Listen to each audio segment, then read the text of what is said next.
నగర మేయర్ వార్త అంటే చాలా వరకు లోకల్కే పరిమితమవుతుంది. చాలా వరకు నగరంలో ఉండే వారికే మేయర్ గురించి పెద్దగా తెలిసి ఉండదు. సరిగ్గా మేయర్ పేరు కూడా చాలా మంది టక్కున చెప్పలేరు. కానీ ఓ నగర మేయర్ మాత్రం ఇప్పుడు ప్రపంచవ్యాప్తంగా వార్తల్లో నిలుస్తున్నాడు. అతడి గురించి సోషల్ మీడియాలో జోరుగా చర్చ సాగుతుంది. కథలుగా ఆ మేయర్ గురించి చెప్పుకుంటున్నారు. అసలు ఎందుకు ఆ మేయర్ గురించి ప్రపంచం ఆసక్తి చూపుతుంది? అతడి విధానాలు ఎందుకు వివాదాస్పదంగా మారుతున్నాయి? వివాదాస్పద వ్యక్తిని ప్రజలు ఎన్నికల్లో ఎందుకు గెలిపించారు? Let's watch.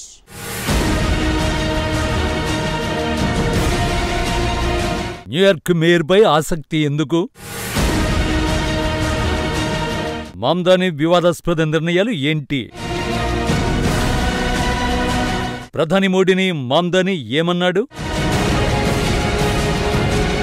మీ నగరానికి మేయర్ ఎవరు తెలుసా? స్థానిక ఎమ్మెల్యే, ఎంపీ లేదంటే ముఖ్యమంత్రి పేరు తెలిసే ఉంటుంది. సో మేయర్ గురించి మీకు తెలియాలంటే స్థానిక రాజకీయాలపై అవగాహన ఉండాల్సిందే. కానీ న్యూయార్క్కు కాబోయే మేయర్ గురించి మాత్రం ఇప్పుడు చాలా మందికి తెలిసే ఉంటుంది.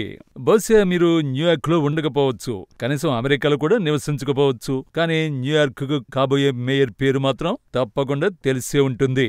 ఆ మేయర్ పేరు జోహ్రాన్ మమ్దాని. ఇప్పుడు సోషల్ మీడియా అంతటా అతడి విజయంపైనే జోరుగా చర్చిస్తోంది.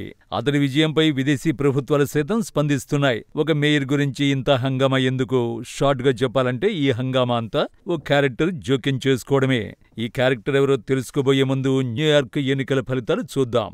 న్యూయార్క్ మేయర్ ఎన్నికల్లో మమ్దానికి 50.4% ఓట్లు పోలయ్యాయి. అతడి ప్రధాన ప్రత్యర్థి ఆండ్రూ కోమోకు 41.6% ఓట్లు వచ్చాయి. కోమో స్వతంత్ర అభ్యర్థిగా పోటీ చేశాడు. ఇక అధికార రిపబ్లికన్ పార్టీ అభ్యర్థి కర్టిస్ స్లివా మాత్రం 7% ఓట్లతో డిపాజిట్ను కూడా కోల్పోయాడు. విజయం సాధించిన తర్వాత మమ్దాని తన మద్దతుదారులను ఉద్దేశించి ప్రసంగించాడు. న్యూయార్క్కు కొత్త శకం మొదలైందని మమ్దాని ప్రకటించాడు. ప్లస్ ట్రంప్కు అతడు ఓ సందేశాన్ని కూడా పంపాడు. ట్రంప్ సౌండ్ పెంచుకుని చూడు అంటూ కెలికాడు. Tonight we have stepped out from the old into the new. If anyone can show a nation betrayed by Donald Trump how to defeat him, it is the city that gave rise to him.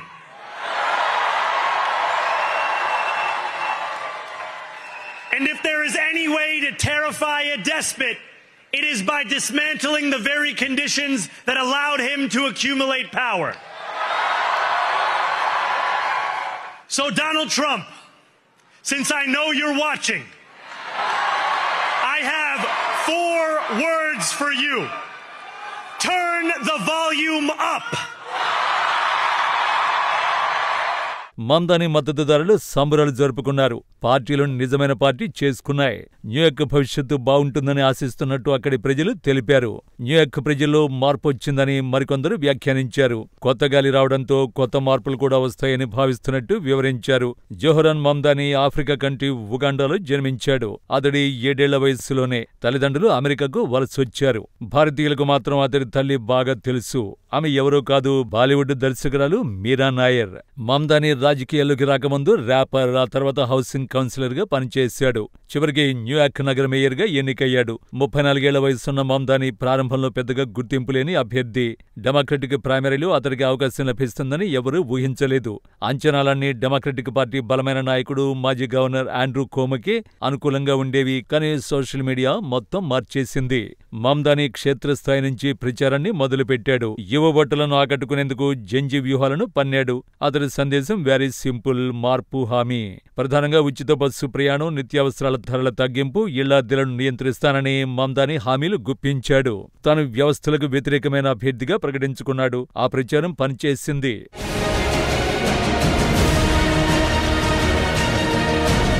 Mamdani ఓ నగరానికి మేయర్గా ఎన్నికయ్యాడు. అంతే, ఇదేమీ గొప్ప విషయం కాదు. కానీ ఎందుకు మమ్దానిపై ప్రపంచం ఇంతగా ఆసక్తి చూపుతోంది?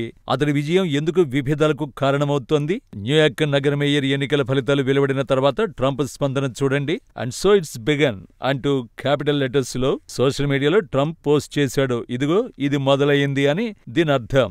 అసలు ఏమైందని ట్రంప్ చెబుతున్నాడు? అమెరికా అధ్యక్షుడి మాట వెనుక ఉన్న మర్మం ఏమిటి? దీన్ని తెలుసుకోవాలంటే 3 అంశాలను చూడాల్సి ఉంటుంది. మొదటి అంశం, న్యూయార్క్కు మమ్దాని తొలి ముస్లిం మేయర్. ఈ విషయం చాలా తీవ్రమైనది. ఎందుకంటే 2001లో ఇస్లామిస్ట్ టెర్రరిజం కారణంగా తీవ్రమైన నష్టాన్ని న్యూయార్క్ నగరం చవిచూసింది.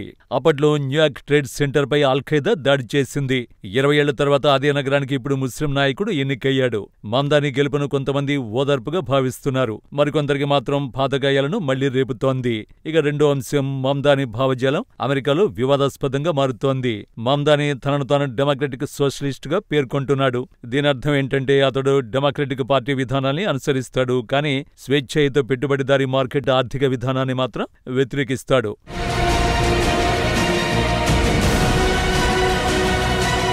మమ్దాని భావజాలాన్ని అధ్యక్షుడు డొనాల్డ్ ట్రంప్ ఆయుధంగా మార్చుకున్నాడు. మమ్దానిని కమ్యూనిస్టుగా ట్రంప్ ప్రకటించాడు. న్యూయార్క్లో కమ్యూనిస్టులతో తాను డీల్ చేస్తానని ట్రంప్ చెప్పాడు.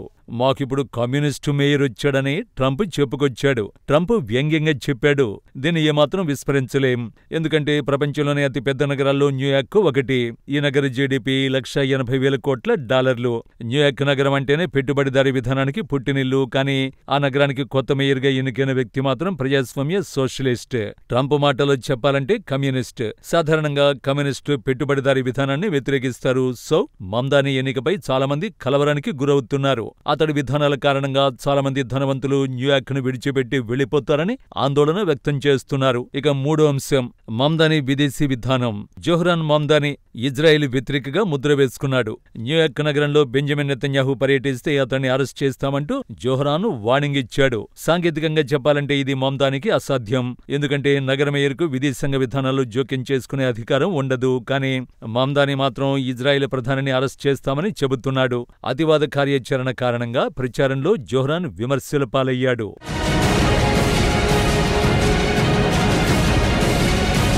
తన ప్రచారంలో గ్లోబలైజ్ ది ఇంటిఫాడా అనే వివాదాస్పద నినాదాన్ని మమ్దాని వాడాడు. ఇది యూదు వ్యతిరేక నినాదం.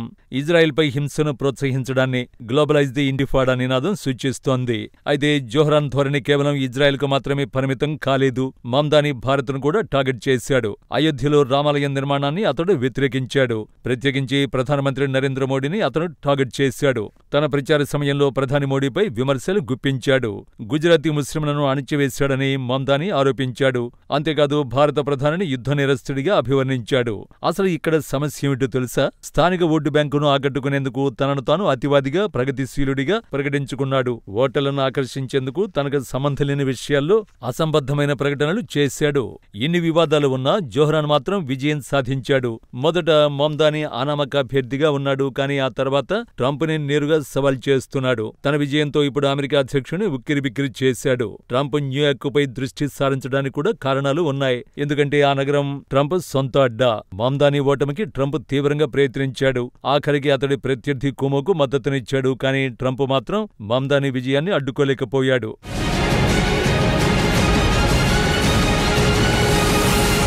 అమెరికాలో తాజాగా జరిగిన ఎన్నికల్లో మమ్దానితో పాటు మరికొందరు విజయం సాధించారు. అమెరికా వ్యాప్తంగా స్థానిక ఎన్నికలు జరిగాయి. అందులో కొన్ని గవర్నర్, కొన్ని మేయర్ ఎన్నికలు ఉన్నాయి. రెండోసారి ట్రంప్ అధ్యక్షుడిగా ఎన్నికైన తర్వాత జరుగుతున్న తొలి ఎన్నికలు ఇవి. ట్రంప్ బాధ్యతలు చేపట్టి ఏడాది కూడా కాలేదు. తాజా ఎన్నికల ఫలితాల్లో డెమోక్రాట్లు క్లీన్ స్వీప్ చేశారు. ఇందులో మమ్దాని కీలకంగా మారాడు. చాలా మందికి ఇప్పుడు మమ్దాని మోడల్ గా మారాడు. భవిష్యత్తులో మమ్దాని ఇంతకంటే భారీ ఎన్నికల్లో పోటీ చేయగలడా అంటే మమ్దాని అమెరికా పౌరుడే, కానీ ఆ దేశంలో జన్మించలేదు. సో వైట్ హౌస్ కు వెళ్లే ఛాన్స్ లేదు. అయితే అమెరికా అంతటా మమ్దాని వ్యూహాలు వర్కౌట్ అవ్వకపోవచ్చు. న్యూయార్క్ ఉదార స్వభావమున్న నగరం. ఇక్కడ యువత, మీడియాపై అవగాహన ఉన్న యువకులు ఎక్కువగా ఉన్నారు. అదే మధ్యతరహా చిన్న పట్టణాల్లో మమ్దాని గెలిచేవాడా అంటే అవకాశాలు లేవనే చెప్పొచ్చు. మమ్దాని విజయం ట్రంప్కు ఎదురుదెబ్బ కావచ్చు. అయినంత మాత్రాన అది అతిగా ఆవేశపడాల్సిన అవసరమే లేదు. ఎందుకంటే మమ్దాని గెలవడం ఓకే, ఆ తర్వాత ప్రజల్లో తానేంటో నిరూపించుకోవలసి ఉంటుంది. పైగా అతడు వివాదాస్పద వ్యక్తి. ఇక్కడ మమ్దాని ముస్లిం, కానీ LGBTQ వర్గానికి మద్దతునిస్తున్నాడు. నిజానికి ముస్లిం నాయకులు ఇలాంటి వాటికి మద్దతు ఇవ్వరు. ప్రగతిశీల నాయకుడు కాబట్టే ఆ వర్గానికి మమ్దాని మద్దతునిస్తున్నాడు. మమ్దాని ముస్లిం కాబట్టి న్యూయార్క్లో షరియా చట్టం అమలు కాదు. ఇప్పుడు అసలు సమస్య ఏమిటంటే తను ఇచ్చిన హామీలను మమ్దాని నెరవేర్చగలడా అన్నదే. ఎందుకంటే మమ్దాని చాలా భారీగా హామీలిచ్చాడు.